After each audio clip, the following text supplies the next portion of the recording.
kita akan membahas tentang anapanasati, yaitu perhatian terhadap keluar masuknya nafas, yang mana mengacu kepada tahap pertama, yang kalau kita perhatikan dalam kita mempraktikkan anapanasati, terutama kalau kita mengacu kepada anapanasati sutta, nah di sana ada 16 tahap yang harus dilalui. Tetapi untuk tahap pertama ini penting sekali, karena siapapun yang mempraktikkan anapanasati harus melalui tahap pertama. Tetapi sesungguhnya Sang Buddha juga menyampaikan, sebelum kita masuk kepada tahap pertama, kita pun juga harus paham, terutama posisi yang harus kita lakukan saat bermeditasi menggunakan objek keluar masuknya nafas. Dan bahkan sebelum kita memahami posisi tubuh saat kita mempraktikkan objek keluar masuknya nafas sebagai objek meditasi, juga perlu dipertimbangkan berkenaan dengan tempat. Ini tempat juga penting. Kalau kita perhatikan di khotbah-khotbah Sang Buddha, terkhusus untuk mempraktikkan anapanasati, nah di situ Sang Buddha menyampaikan kita membutuhkan tempat, kalau tidak di hutan, di pangkal pohon, dan setidaknya adalah di tempat yang sunyi. Ya, terutama kalau berumah tangga, mencari hutan atau pangkal pohon ya sedikit aneh ya. Tetapi kalau tempat yang sunyi, saya kira semua orang bisa memperoleh. Nah, jadi setidaknya tiga tempat tersebut. Jadi arahnya hutan, kemudian rukamula, pangkal pohon, yang ketiga adalah sunyagara, atau rumah kosong, atau dengan kata lain tempat yang sunyi. Mengapa ini penting untuk kita perhatikan? Karena kita tahu bahwa meditasi menggunakan anapana ini sifatnya itu berbeda dari objek lainnya. Ini dikatakan oleh para sesepuh kita juga. Kalau objek lainnya itu ketika diperhatikan itu biasanya semakin membesar. Tetapi khusus anapana ini semakin diperhatikan itu semakin halus, semakin halus. Nah, sehingga membutuhkan tempat yang lebih sunyi atau semaksimal mungkin bahkan yang sunyi. Maka dibutuhkan tempat yang baik, yaitu tempat yang sunyi. Itu juga baik untuk kita peroleh pada saat kita bermeditasi. Kemudian yang kedua adalah sebelum kita mengacu kepada yaitu tahapan yang harus kita bawa dalam meditasi, adalah kita harus menggunakan sikap duduk yang baik. Memang kalau di dalam khotbah Sang Buddha itu dianjurkan untuk duduk bersila. Jadi badan ditegakkan, duduk bersila. Tetapi tentu dalam hal ini bagi mereka yang mempunyai masalah dengan kaki, atau barangkali mereka yang sudah berumur kemudian tidak bisa duduk dengan baik, duduk bersila dengan baik, dipersilahkan untuk duduk di kursi. Tetapi bagi yang masih muda, yang masih kuat, baik dianjurkan untuk duduk bersila. Jadi duduk bersila, silakan untuk menggunakan posisi duduk manapun, apakah bersila biasa atau dengan cara seperti arca Buddha, yaitu terati penuh. Nah, mungkin bisa dilihat sendiri, atau dengan terati separuh. Jadi kaki kiri berada di bawah kaki kanan, jadi kaki kanan berada di atas, atau sebaliknya, itu bisa dilakukan. Nah, kemudian badan itu baik untuk ditegakkan, ya terutama bagi orang-orang yang secara fisik sebenarnya normal atau biasa, itu ya baik untuk menggunakan badan secara tegak. Karena untuk beberapa orang yang memang sudah mungkin secara fisik badannya tidak bisa tegak, itu mungkin ya bisa menggunakan posisi yang lain. Karena pada saat ada retreat meditasi, terkadang yang komplain, Bante, kok saya tidak bisa tegak, soalnya secara fisik tulang belakang saya memang sudah agak sedikit bengkok begitu. Ya silakan. Jadi tidak bisa dipaksa dengan yang demikian. Tetapi bagi yang biasa, ya duduk dengan badan tegak, supaya tulang belakang saling menumpuk. Ini akan membuat kita atau seseorang duduk lebih nyaman sehingga bisa duduk lebih lama. Ketimbang kalau misalnya duduk dengan badan miring ke kanan, atau miring ke kiri, ke depan, atau ke belakang, yang posisi duduk itu tidak tegak.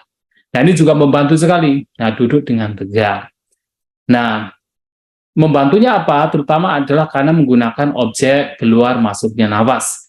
Jadi selain badan tegak membuat badan menjadi lebih nyaman, yang kedua ketika badan tegak, nafas juga menjadi lancar. Nah, ini bisa membuat ya batin kita lebih mudah berkesadaran, berperhatian terhadap keluar masuknya nafas. Maka duduk dengan tegak, itu juga baik. Nah, kemudian setelah itu badan tegak, ya bisa Anda menggunakan kedua tangan di atas pangkuan atau di atas paha, ya. Kemudian mata dipejamkan, kemudian setelah itu bisa dengan mengawali relaksasi atau badan betul-betul rileks, walaupun tegak tetapi rileks. Nah, setelah merasa rileks baru kemudian mengarahkan batin untuk memperhatikan keluar masuknya nafas. Nah, di awal sekali sebelum masuk kepada pemahaman mengenai nafas yang panjang atau nafas yang pendek, sebenarnya Sang Buddha hanya menyampaikan kepada kita dalam khutbahnya, dalam sabdanya, yang mana yang terpenting adalah pertama, kita harus perhatian saja, perhatian terhadap keluar masuknya nafas. Ketika nafas masuk, sadar nafas masuk. Ketika nafas keluar, sadar nafas keluar. Itu yang terpenting sebelum kita membawa batin untuk memperhatikan ya lebih lanjut. Yang pertama adalah yang terpenting memperhatikan, mengetahui keberadaan keluar masuknya nafas dengan sati. Maka parimukang sati upadapitwa. Jadi harus menggunakan sati, memperhatikan. Nah, parimukang di sini dalam kitab ulasan atau para sesepuh kita menyampaikan yang dimaksud parimukang di sini adalah bagaimana perhatian kita itu terarah kepada objek meditasi itu sendiri. Yang tidak lain objeknya adalah nafas. Nah, batin kita diarahkan ke sana. Diarahkan terhadap objek keluar masuknya nafas yang supaya batin kita itu di sana lebih mudah memperhatikan nafas. Nah, dianjurkan untuk merasakan sentuhan di sekitar rongga hidung. Jadi dikatakan di atas bibir atau di rongga hidung.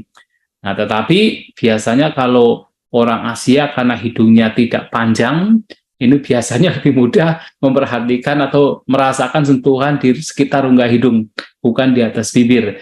Nah, jadi kita bisa merasakan sentuhan di sekitar rongga hidung. Dan ini penting sekali. Mengapa? Karena dengan kita membawa batin ke satu poin di sini setidaknya adalah sekitar rongga hidung, walaupun tentunya tidak kemudian berarti harus di satu titik, tidak. Karena ada beberapa orang yang merasakan barangkali yang paling dominan di sebelah kanan, atau barangkali lubang bagian kiri, atau keduanya, tidak masalah. Paling tidak adalah batin kita itu mengarah kepada satu poin di bagian tubuh kita. Nah, sehingga nanti ketika suatu saat batin kita sudah mengembara, nah kita langsung kembali kepada perasaan sentuhan di sekitar rongga hidung yang memang menjadi, katakan, objeknya, menjadi tiangnya, tiang di mana batin kita setiap kali keluar, kembali keluar, kembali keluar, kembali. Jadi langsung kembali kepada sentuhan di sekitar rongga hidung. Nah, ini penting sekali, supaya tidak usah berpikir-pikir, ini nafasnya kemana, nafasnya hilang kemana, dicari kemana, tidak usah berpikir. Begitu pikiran sudah mengembara, langsung merasakan saja sentuhan di sekitar rongga hidung. Nah, demikian penting untuk kita juga lakukan. Nah, jadi perhatian kita itu kita arahkan ke sana, di sekitar rongga hidung. Nah, kalau kemudian sudah demikian bisa, nah baru tahapan-tahapan terutama yang pertama, 4 pertama ini oleh Sang Buddha diberikan. Jadi yang sekali lagi adalah yang terpenting di awal kita bermeditasi, yang terpenting kita sadar terhadap nafas yang masuk, nafas yang keluar. Itu sudah cukup dengan cara kita merasakan sentuhan di sekitar rongga hidung. Nah, itu yang pertama. Nah, kemudian tahapan selanjutnya adalah Ini yang masuk dalam tahapan dari 16 tahapan. Nah, 4 tahapan pertama. Yang pertama adalah di mana seseorang juga mampu mengetahui ketika nafas masuk panjang, seseorang tahu pajanati, bahwa nafas masuk panjang. Ketika nafas keluar panjang, seseorang juga tahu pajanati, bahwa nafas keluar panjang. Nah, ini adalah tahapan yang disampaikan di dalam khutbah yang pertama. Artinya, nah ini penting sekali, karena ada istilah pajanati. Nah, pajanati di sini mengacu kepada yaitu panya, kebijaksanaan. Karena kata pajanati itu adalah kata kerja dari panya, kebijaksanaan. Jadi kata kerja dari kata benda panya. Maka di sana itu tidak hanya sekedar, sebenarnya tidak hanya sekedar tahu ini nafas panjang, tetapi kalau kita mengacu kepada ya yang disampaikan di dalam terutama kitab ulasan, ya ini juga mengacu kepada kitab ulasan dalam Mahasatipatthana Sutta, yang mana di sana juga persis sama tahapan pertama dari Anapanasati dengan Mahasatipatthana Sutta, yaitu berkenaan dengan nafas. Maka di sana tidak hanya sekedar yaitu mengetahui nafas panjang, tetapi ada juga kebijaksanaan. Ya, kebijaksanaan di sini setidaknya kalau kita ingin membawa lebih mendalam lagi adalah mengetahui bahwasanya itu pun juga hanya sekedar nafas, itu hanya sekedar fenomena jasmani. Dan itu tidak ada di dalamnya ada self, ada diri, ada entitas, hanya sekedar nafas. Jadi mengetahui keberadaan nafas yang panjang pun juga harus ada pemahaman, ada kebijaksanaan bahwa itu hanya sekedar materi, itu hanya sekedar 4 unsur jasmani, itu hanya sekedar fenomena, tidak ditemukan adanya entitas. Nah, ini kalau kita mengacu kepada yaitu Mahasatipatthana Sutta. Mengapa penting? Karena dalam Anapanasati Sutta khutbah yaitu landasan perhatian terhadap keluar masuknya nafas, Sang Buddha juga mengkorelasikan 16 tahapan ini yang dikelompokkan menjadi 4 tahapan itu diarahkan atau dikorelasikan dengan 4 landasan perhatian persis di dalam Mahasatipatthana Sutta. Artinya kata pajanati di sana pun harus ada kebijaksanaan pengetahuan. Nah, tetapi kalau tidak demikian, paling tidak adalah ya tahu bahwa nafas panjang. Apakah nafas masuk ataukah nafas keluar. Nah, kemudian tahapan selanjutnya adalah mengetahui juga dengan istilah pajanati. Mengetahui bahwa nafas yang keluar atau nafas yang masuk itu pendek. Nah, di dalam Visuddhimagga, disampaikan bahwasanya ada beberapa orang memang punya kecenderungan nafasnya itu memang panjang. Ada juga orang yang punya kecenderungan nafasnya itu cenderung pendek. Tetapi tentu kalau kita memperhatikan secara experience, secara pengalaman, ya kita juga bisa merasakan kadang nafas kita panjang, kadang nafas kita pendek. Nah, kadang nafas kita itu cepat, kadang nafas kita itu karena panjang sehingga seperti lambat. Nah, apapun yaitu ritme dari nafas itu sekedar diketahui. Ada nafas panjang, ada nafas pendek. Nah, tentu untuk menengarai nafas panjang, nafas pendek ya masing-masing orang itu bisa berbeda-beda. Nah, biasanya kalau kita bernafas kan kita tahu ketika ada misalnya rasa yang kayak tegang, kemudian tiba-tiba nafasnya itu panjang, atau katakan bernafas panjang, itu diketahui bahwa itu adalah nafas panjang. Kemudian kalau nafas itu menjadi semakin pendek, semakin halus, kemudian semakin pendek, ya diketahui itu adalah nafas pendek. Paling tidak demikian. Nah, tetapi kalau kemudian ingin lebih mendalam lagi, ya di situ juga ada semacam pengetahuan, ada kebijaksanaan, bahwasanya di dalam nafas tidak ada entitas, tidak ada self, yang ada sekedar 4 unsur jasmani, yang ada sekedar 5 gugusan. Ya, 5 gugusan. Kenapa? Karena ketika memperhatikan nafas, di situ juga ada perasaan juga, di situ juga ada ya persepsi juga, gambaran nafas. Di situ juga ada bentuk-bentuk batiniah, ada berbagai macam pikiran yang keluar masuk berkenaan dengan nafas. Pengetahuan ini nafas panjang, nafas pendek itu juga sanggara. Kemudian ada yang mengetahui nafas, itu kesadaran. Nah, apapun itu juga baik untuk dipahami sebagai sekedar fenomena, tidak ada self di sana. Nah, kalau bisa demikian, artinya memperhatikan nafas dengan apa? Pajanati, dengan pemahaman, dengan kebijaksanaan. Itu adalah bagian dari asamoha sampajana. Jadi kebijaksanaan yang bebas dari kebodohan, ketidaktahuan. Ya, artinya tahu bahwasanya di situ hanya sekedar, paling tidak kalau yang dominan adalah nafasnya, atau dengan kata lain adalah materi jasmaninya, itu hanya sekedar 4 unsur semata. Nah, itu adalah tahapan 1 dan kedua, mengetahui nafas panjang dan juga nafas pendek. Kemudian selanjutnya adalah seseorang juga mampu untuk melatih batinnya, bisa memperhatikan keseluruhan jasmani. Jadi sabak kaya pati sangwedi asa sisa miti sikati.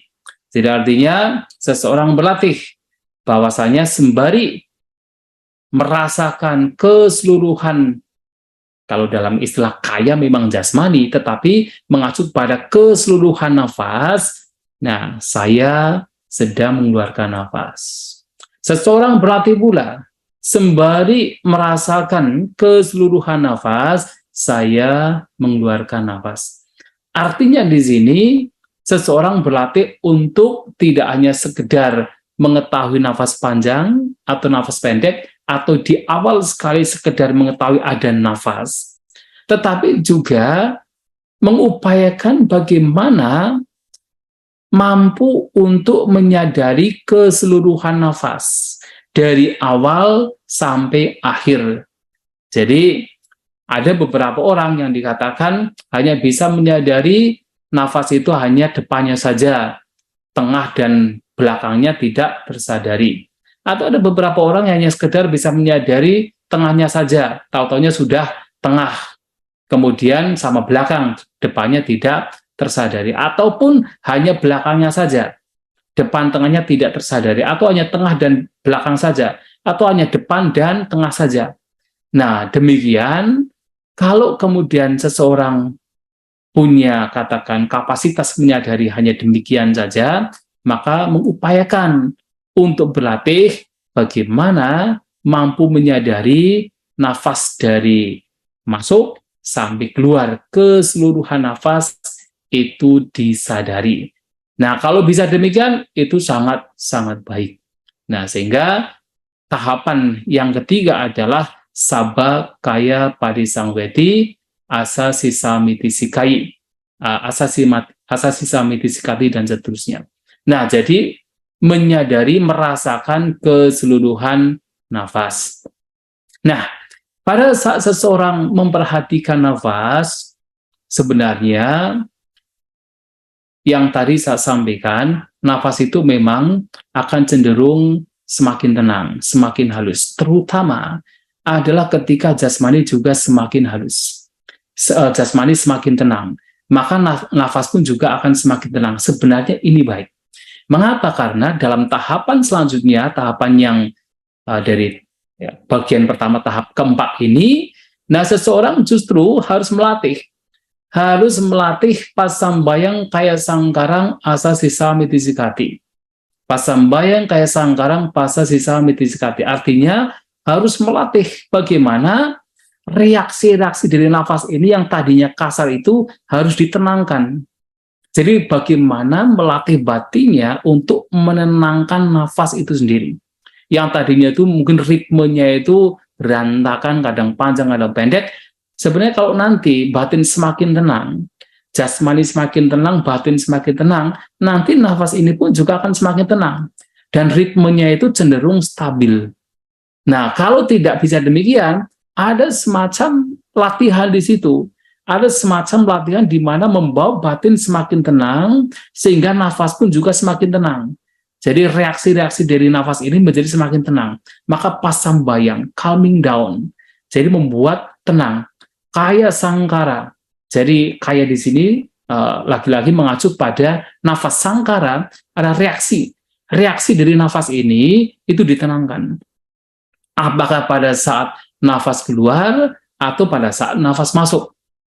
Nah, kalau itu bisa dilakukan, itu sangat baik. Maka di sini, ketika bermeditasi menggunakan objek keluar masuknya nafas, dan nafas sudah tenang, nafas sudah halus, itu bukan berarti kemudian seseorang mengupayakan nafas dibuat kasar, tidak. Justru itu kesempatan bagi kita. Jadi alih-alih kita itu melatih untuk menenangkan nafas, nafas sudah tenang. Jadi hanya sekedar kita tuh menyadari, menajamkan perhatian kita untuk memperhatikan nafas. Nah, dalam tahapan yang keempat bagian pertama ini adalah seseorang membawa batin untuk menenangkan nafas. Jadi pasambayang kaya sangkarang asasi samiti sikati. Nah, memasukkan nafas. Pasambayang kaya sangkarang pasasi samiti sikati, menghembuskan nafas. Itu sembari seseorang menenangkan reaksi-reaksi dari nafas itu sendiri. Nah, itulah dalam empat tahapan pertama, bagian pertama, di mana Samudra menyampaikan baik di dalam Mahasatiparana Sutta maupun di dalam Anapanasati Sutta, yang mana empat tahapan pertama ini yang merupakan kelompok pertama ini juga oleh Samudra dalam Anapanasati Sutta juga dihubungkan atau dikatakan sebagai bagian dari kaya nupassana.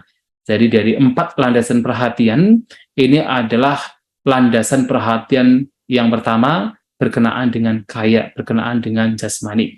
Maka ketika berbicara tentang tahapan pertama ini, itu tidak bisa dipisahkan dengan yaitu sambajana, tidak bisa dipisahkan dari yaitu kebijaksanaan.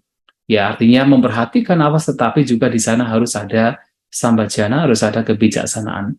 Maka dikatakan juga menggunakan istilah pajanati. Ini mengacu pada sambajana.